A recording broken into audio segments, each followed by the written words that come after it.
जय गुरु जी। जय गुरु जी सारी संगत को। जय गुरु जी। भोले अंकल जी।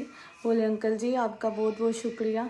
आपने मुझे ये मौका दिया मुझे सत्संग सुनाने का। मैंने फ़र्स्ट टाइम सत्संग जब सुनाया था तो मैं बहुत डर रही थी क्योंकि मेरा वो फर्स्ट टाइम था जो मैंने स्किन प्रॉब्लम का सुनाया था।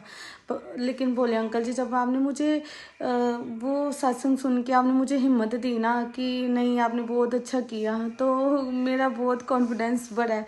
Thank you Bhole uncle ji. Thank you Guru ji. आपने इतने अच्छे अच्छे लोगों के साथ मिलवाते हो। हाँ, सत्संग शेयर करना चाहती हूँ। मेरी आंटी का सत्संग है। मेरी मेड जो मेरे हेल्प करती हैं, तो वो आंटी, जब मैं मेडिकल कंडीशन जो मेरी चल रही थी, वो आंटी ने मेरी बहुत हेल्प की है। वो देखते थे कि मैं गुरुजी को कैसे मानती हूँ, मैं गुरुजी पे छोड़ा हुआ है, गुरुजी कैसे मुझे ठीक कर रहे हैं, कैसे मुझे लाइफ दे रहे हैं, कितना मैं गुरुजी पे छोड़ा हुआ है, उनका जल प्रसाद क्या है, उनका लंगर प्रसाद क्या है, उनको सारी बातें करती थी मैं। तो उनको भी पता था कि ये गुरुजी को बहुत मानती है। तो वो भी, जब भी कोई मैं थोड़ा सा हो भी जाना ना, तो आंटी ने बोलना कि गुरुजी बैठे ना, गुरुजी बैठे ना, तुम्हारे गुरुजी बैठे हैं ना, तो क्यों चिंता करती हो, तुम्हारे गुरुजी बैठे हैं तो क्यों चिंता करती हो। तो एक बार आंटी का ऐसा सत्संग सुनाना चाहती हूँ। संगत जी प्लीज़ सुनना।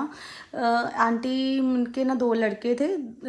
एक लड़का साथ में रहता था छोटे वाला, बड़ा लड़का बाहर रहता था, उनसे अलग रहता था। दोनों लड़कों ने यही चाहते थे कि ये मकान बिक जाए तो हम अपना अपना हिस्सा ले लें।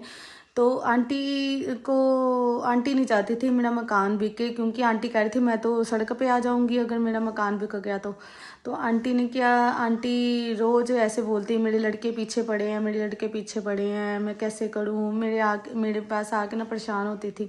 तो एक बार आंटी ने बताया कि मेरा मतलब चलो उनका मकान बिक गया, लड़कों ने कैसे भी करके बातों में लेके उनका मकान बिकवा दिया। फिर आंटी को ये विश्वास था, आंटी लेकिन बहुत परेशान रहती थी। 80,000 रुपया दिया। जिसने मकान लिया उसने 80,000 रुपया दिया। और आंटी को यही था कि मैं कैसे भी करके ना वो 80,000 रुपया उसको वापस लौटा दूं और मेरा मकान मुझे मिल जाए। आंटी को यही नहीं विश्वास हो रहा था कि मेरी बुद्धि को क्या हो गया था कि मैंने क्यों अपना मकान बेच दिया। अब 2 महीने में मुझे खाली पड़ना है। 2 महीने संगत जी वो बहुत परेशान रही आंटी।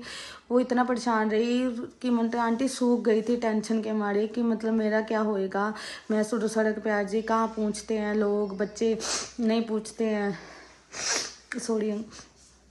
तो फिर आंटी का ऐसा हुआ कि आंटी ना रोज़ मेरे साथ आके रोती थी, बहुत रोती थी। और एक दिन आंटी फिर मेरे को कहने लगी कि भाभी ऐसे करूँ कि मैं 80,000 रुपया इकट्ठा कर लूँ और ख़ुद ही ऐसा करूँ कि मैं वो 80,000 रुपया जिस बंदे ने लिया मैं उसको वापस कर दूँ और मेरा मकान मेरे हाथ में आ जाए। मैं अपने मकान से नहीं जाना चाहती। तो फिर उसने क्या किया, उसने आंटी बस यही परेशान, पैसे नहीं इकट्ठे हो रहे। तो फिर एक दिन आए आंटी कह रही, मैं क्या आंटी कोई बात नहीं, आप ना गुरुजी जो बड़ी परेशान है। मैं क्या आंटी कोई नहीं, आप गुरुजी पे छोड़ो, आप मानते हो ना, आपको पता ना गुरुजी सारी सुनते हैं, तो आप गुरुजी पे अरदास किया करो, पक्का कुछ ना कुछ होगा, कुछ ना कुछ रास्ता दिखाएंगे।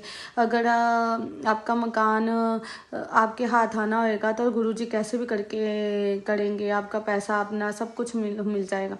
तो आंटी रोज़ मेरे घर में स्वरूप था, आंटी उसके आगे अरदास करते थे, बोलती थी ऐसे हाथ जोड़ के अपनी भाषा में। तो फिर आंटी एक दिन घर पे आई तो बड़ी खुशी सुबह आई आंटी। मैं क्या आंटी क्या हो गया, कंधे भाभी गुरुजी ने कर दिया। मैं क्या आंटी क्या हुआ, ये गुरुजी बहुत मतलब बहुत ये बहुत बड़े हैं, ये गुरुजी सब सुनते हैं, सब मानते हैं। मैं क्या हुआ, क्या कह रहे कि मेरे को आज सुबह ही भाभी उसका फ़ोन आ गया जिसने मकान लिया था, वो कह रहा कि मैं मकान नहीं लूँगा। कि मैं तो हमने बोला क्या हो गया, तो कह रहे कि हमारे ना किसी मेरे ख़ास रिश्तेदार को किसी ने गोली मार दी है, जिसके कारण मुझे पैसा वो चाहिए और मेरे पास पैसा नहीं है मकान लेने के लिए, तो आपका मकान मैं नहीं ले सकता। ये बात हुई। आंटी कह रही कि मेरा तो खुशी का ठिकाना नहीं, कि मुझे तो अपने घर बैठे ही यही बात आई कि उसने मुझे बोला था कि आप गुरुजी पे छोड़ दो। गुरुजी ने मेरी सुन ली। मैं गुरुजी के मंदिर जाऊंगी, गुरुजी पे माथा टेकूंगी, उनका बहुत बहुत शुक्राना करूंगी आंटी ने फिर वो, आप संगत जी ये देखिए कि आंटी के जो 80,000 उसको वापस देने के लिए इकट्ठे कर रही थी, वो भी उसको उसके बच गए।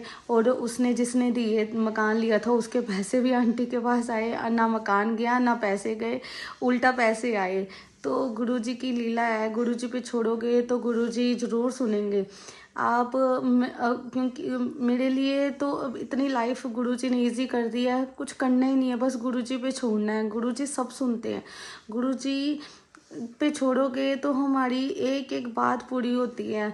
गुरुजी बहुत अच्छे हैं, गुरुजी बहुत प्यारे हैं। मतलब आज के टाइम पे सिर्फ गुरुजी हैं जो मेरे मम्मी पापा मेरे सब कुछ है।